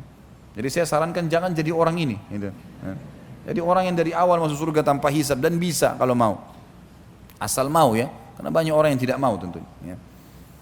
Kemudian kata Nabi SAW, Allah setelah dia puas dengan naungan pohon itu, memberikan kepada dia pohon lebih besar, ada buah-buahannya, ada airnya. Lalu kemudian dia pun meminta, dia mau minta sama Allah, dia malu, tapi dia tergoda melihat buah-buahan. Ini tadi cuma pohon, ini ada buah, ada air. Maka dia mengatakan, ya Allah, aku memohon ya, pohon dan buah itu serta air, dan saya tidak minta yang lain. Kata Allah, apa kau yakin kau tidak minta yang? Dia bilang tidak. Maka Allah pun menyampaikan di pohon tersebut, dia makan, dia nikmatin airnya segala macam, dan dia menganggap dia orang yang paling besar nikmat Allah padanya. Kemudian setelah dia puas, Allah SWT dari kejauhan membukakan baginya pintu gerbang surga. Tercium olehnya bau wangi surga. Lalu dia lihat orang-orang surga pakai baju sutra, luar biasa fasilitas istanahnya, kenikmatan yang abadi, luar biasa. Dia mau minta sama Allah tapi dia malu. Dia sudah janji tadi tidak minta yang lain, cuma surga. Maka dia bilang, ya Allah, masukkan aku ke dalam surgamu dan aku tidak akan minta yang lain. Gitu. Maka Allah SWT mengatakan, hai anak Adam, sungguh kau tidak pernah puas dengan apa yang aku berikan. Apakah kau ridha kalau aku memberikan untukmu seperti yang dimiliki oleh raja terkaya dunia?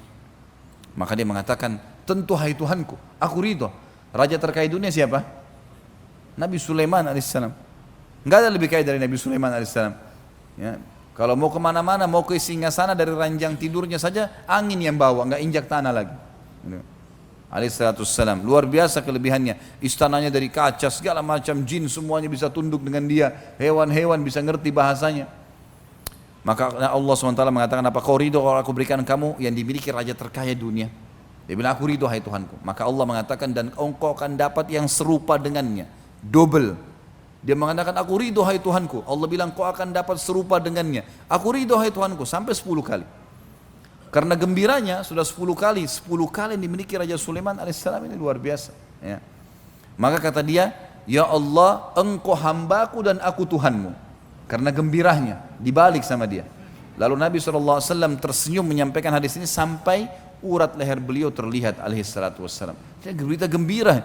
Ini nikmat orang yang paling rendah di surga. 10 kali lipat yang dimiliki raja terkaya dunia. Bagaimana dengan orang yang dari awal masuk? Bagaimana orang yang masuk surga tanpa hisab? Yang surga Firdaus yang luar biasa. Makanya kata Nabi SAW, enggak ada orang yang masuk surga dengan amalnya. Amal hanya menentukan derajat, tapi dengan rahmat Allah. Termasuk anda ya Rasulullah, termasuk saya. Kalau bukan karena Allah menyelimuti saya dengan rahmatnya, maka tentu juga tidak bisa dapat. Semua masuk dengan rahmatnya Allah. Dan kata Nabi SAW dalam hadis lain, kalau kalian minta surga, mintalah Firdaus, karena dia tempat tertinggi di surga. Kita mungkin tidak bisa mengukur amal kita yang sedikit dengan surga Firdaus, tapi rahmatnya Allah. Ngerengek sama Allah Subhanahu Wa Ta'ala. Ya Allah, surga Firdaus, ya Allah, Allah maha penyayang, maha pendengar. Tinggal minta saja, dikasih. Jadi jangan mau masuk surga pas-pasan, masuk surga yang luar biasa, sekalian minta, gitu kan? Walaupun sebenarnya orang yang paling rendah di surga seperti ini nikmatnya. Pasal terakhir kita dalam masalah surga, dan alhamdulillah yang telah memudahkan kita menyelesaikan buku ini. Semoga tinggal Allah mudahkan kita mengamalkan isinya. Ya. Keadaan surga lebih dari yang digambarkan. Allah dalam sebuah hadis yang sahih, hadis Nabi SAW riwayat Bukhari Muslim, pada saat menjelaskan surah As-Sajdah ayat 17, Abu Hurairah radhiyallahu anhu meriwayatkan sabda Nabi SAW, qala Allah azza wa jal, a'dadtu li'ibadi salihina ma la 'ainun ra'at wa la udhunun sami'at wa la khatara 'ala qalbi bashar misdaqu dhalika fi kitabillah fala ta'lamu nafsum ma ukhfiya lahum min qurrati a'yunin jazaa'an bima kanu ya'malun. Allah berfirman, Allah yang maha tinggi dan maha pemurah berfirman, aku telah siapkan untuk hamba-hambaku yang saleh. Saleh mengerjakan semua perintah, tinggalkan larangan. Apa yang tidak pernah dilihat oleh mata, tidak didengar oleh telinga, dan tidak pula terlintas di hati manusia. Bukti hal tersebut terdapat dalam kitabullah yang berbunyi dalam surah Sajdah ayat 17, seseorang tidak mengetahui apa yang disembunyikan untuk mereka, yaitu bermacam-macam nikmat yang menyedapkan pandangan mata sebagai balasan terhadap apa yang telah mereka kerjakan. Di dalam hadis Bukhari yang lain, Sahal bin Sa'ad As-Sa'idi radhiyallahu anhu menuturkan sabda Rasulullah sallallahu alaihi wasallam, tempat cemeti di surga itu lebih baik daripada dunia dan seluruh isinya. Tempat sapu tangan lebih baik daripada dunia dan seluruh isinya. Bayangkan kalau kita miliki dunia dan seluruh isinya. Orang memiliki Rawamangun saja ini sudah luar biasa dianggap kaya. Ya. Tuan tanah di Rawamangun. Apalagi kalau Jakarta Timur. Apalagi kalau seluruh Jabotabek. Apalagi kalau seluruh Indonesia. Apalagi kalau seluruh dunia. Tempat cemeti di surga lebih baik daripada dunia dan seluruh isi. Tempat cemetinya saja. Gitu kan. Dalam hadis yang lain riwayat Bukhari, Abu Hurairah radhiyallahu anhu meriwayatkan sabda Rasulullah SAW, sungguh tali busur salah seorang dari kalian di surga itu lebih baik daripada segala yang diterbiti dan diterbenami oleh matahari. Makna yang lain adalah tali busur, ada hadis yang menyebutkan yang kalian gunakan di jalan Allah berperang, gitu kan? Itu lebih baik daripada dunia, daripada terbitnya dan terbenamnya matahari. Bisa juga bermakna seperti awal hadis ini, kalau di surga akan ada tali busur seseorang. Allahu alam dia gunakan untuk apa, tapi yang jelas penyampaian Nabi SAW kita imani. Kemudian hadis yang lain riwayat Bukhari juga, Anas radhiyallahu anhu menuturkan, meriwayatkan sabda Rasulullah SAW, ahli surga yang paling rendah derajatnya untuk orang ya yang dilayani 10.000 pelayan. Hadis Bukhari. Tangan masing-masing mereka membawa 2 piring. 10.000 pelayan masing-masing bawa 2 piring. Yang satu terbuat dari emas, yang kedua terbuat dari perak. Berisi macam-macam makanan, buah-buahan, segala macam hal. 10.000 pelayan, berarti ada 20.000 piring. Dan dia bisa makan semuanya tanpa kenyang. Dia bisa nikmatin semua. Karena saya sudah sebutkan di surga tidak ada lapar, tidak ada kenyang. Orang makan karena kenikmatan. Inilah akhir dari apa yang berhasil dihimpun, kata beliau, tentang gambaran surga dari hadis-hadis yang sahih, dan aku memohon kepada Allah untuk menjadikannya sebagai pendorong untukku, kata penulis, dan untuk saudara-saudaraku kaum muslimin bersungguh-sungguh bekerja keras dan mengorbankan apa yang berguna, apa yang berharga guna mendapat anugerah terindah tersebut. Demikian pula aku memohon kepada Allah agar memudahkan jalan untuk kami, memasukkan kita semua sebagai ahlinya dan mengumpulkan kita di dalamnya bersama Nabi kita Nabi Muhammad SAW. Sesungguhnya Dia Maha Kuasa atas segala hal dan juga patut untuk mengabulkannya. Allahu alam. Alhamdulillah sampai sini sudah selesai tentunya.